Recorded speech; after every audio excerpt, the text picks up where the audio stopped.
www.seancardavillis.co.ke. Team Kenya athletes who are yet to travel to Brazil for the 2016 Olympics will undergo training to sensitize them on matters related to doping today in Eldoret.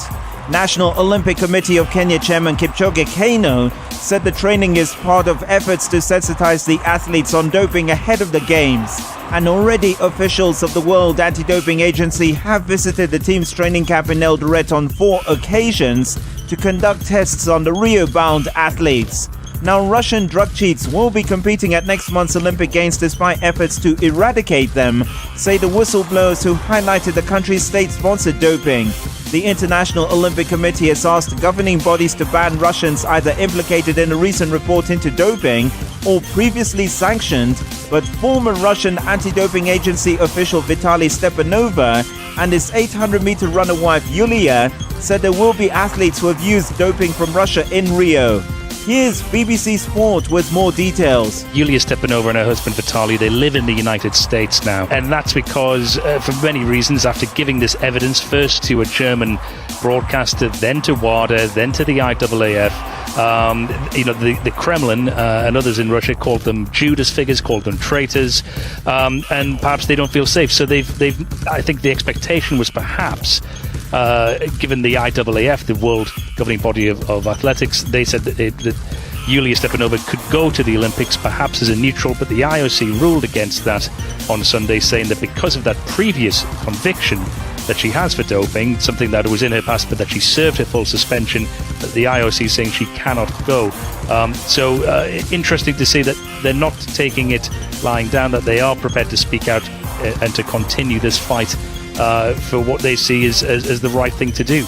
Meanwhile, 2 Indian athletes face a ban from the Olympics after failing drugs tests. And they are Indian shot put champion Inderjit Singh and wrestler Narsingh Yadav, with Singh claiming that he failed a drugs test because of a conspiracy against him.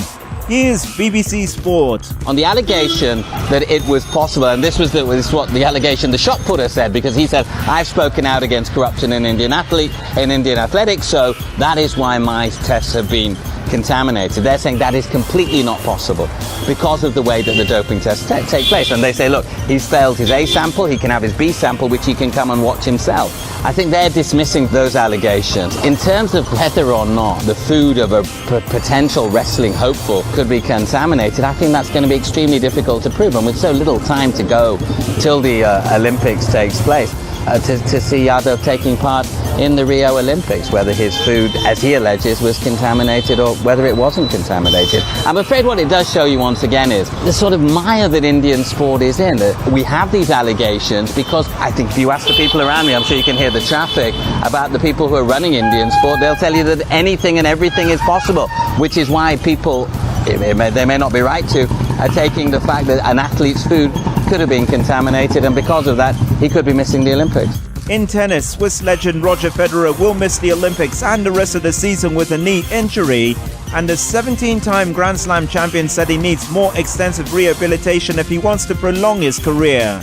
Here's BBC Sport with the latest. You have to consider this. He's going to miss the US Open. It'll be the first time he misses that since 1999. And that gives you an indication of just how durable and sturdy a player Federer has been. He's 34 now. It would have been his 5th Olympic Games. He would have been a huge draw, of course, for Rio. It is another blow for them. They've already got the Russian crisis on their hands. And, of course, they've lost the world's top golfers too. Roger Federer is number 3 in the world. His season this season, well, he had knee surgery earlier in the year in February. It was his back that gave out after that. But we had that glimmer during Wimbledon where he reached the semi-finals, lost there in the last 4, and now his season has come to an end. It's a blow for him, it's a blow for the Olympics, it's a blow for the organisers of the US Open, but he says he'll be back. Juventus have signed Argentina striker Gonzalo Higuaín from Napoli for £75.3 million. The 28-year-old has signed a 5-year deal at Juventus after the club met his buyout clause of €90 million, which will be paid in 2 installments. And the fee for the France-born forward is the 3rd most expensive in history and the biggest domestic deal of all time. Sean Cardavillis, the voice of sport.